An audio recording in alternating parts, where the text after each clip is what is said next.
Hello everyone, Dr. Vasquez, your doctor in criminal justice, bringing you another video on criminal justice topics. In this video, we will be discussing an active shooter incident that was stopped by an armed good Samaritan.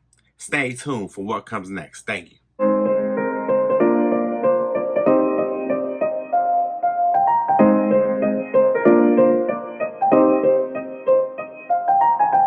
All right, welcome back, everybody. So let's get right into the story. So this incident happened at Greenwood Park Mall in Indiana. The shooter went into the mall around 4:54.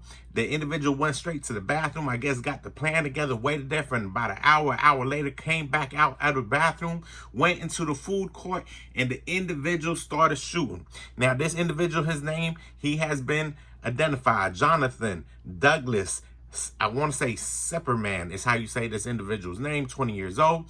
And what the family is saying is that there was no priors, there was no clues. They didn't have any indications that this individual was going to plot out an active shooting incident at a mall. So thank God, as I was saying, there was a good Samaritan that was armed, was registered, had their weapon on the person, and within a minute of that active shooter shooting off some rounds, this individual was engaged. The active shooter was engaged by the good Samaritan, was able to save the day, quote unquote, because there were some individuals that we lost. 3 individuals were lost and 2 others were injured.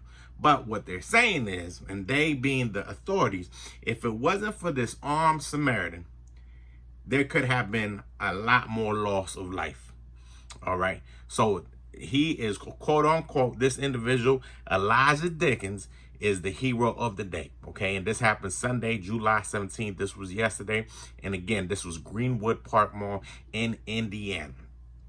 All right. So I always got things I want to talk about. The first thing I want to discuss with you is, do armed citizens actually provide more protection? Okay. And I'm only bringing this up because I remember like a couple of months back or a month ago, there was a discussion that no, they do not provide more security. I believe, and I've had this discussion with my brother, I believe that yes, they do. And I'm going to tell you why. I look at it as far as one of those things is better to have it and not need it than to need it and not have it. I understand the sentiment that people have. People are scared of weapons. They don't want to be around weapons. They think that, weapons actually lead to more death, right? But just look at that incident. Look at that incident and that individual being armed at the mall. What would have happened if there was no firearm? How long would it have taken officers? You're in the food court. No one's really protected. How many more lives lost would we have had if that individual wasn't armed? And I just bring this up because I know a lot of people give the NRA a hard time. So, for this individual that did everything right, they had their weapon on their person, that was registered.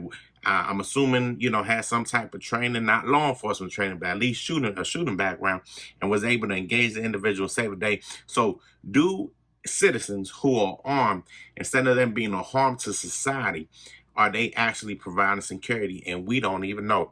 Let's go into my second concern. The second thing I want to discuss is we have had shootings, supermarkets. We have had shootings at schools.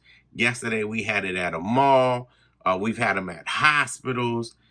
So where are we safe? Is there any place that these weapons will not go? I believe a couple of weeks back, there was another threat that was averted in a Disney compound, in a Disney location. And because of the security checks that they did and so on, they were able to stop this individual from going in. But it's just is mind-boggling me.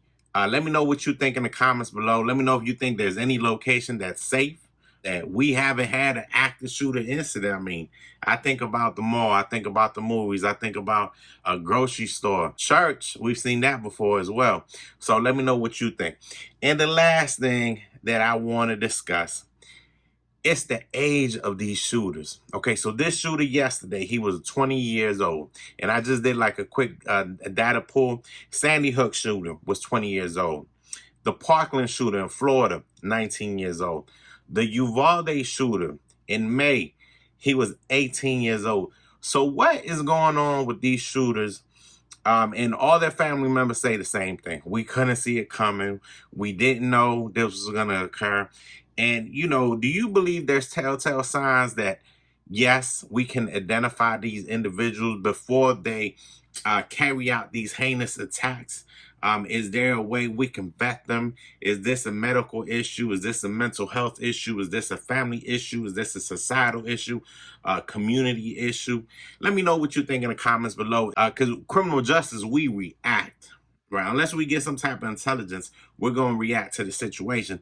So this might not, some of these kids have never been in trouble with the law before. At 18 years old, they just graduated high school.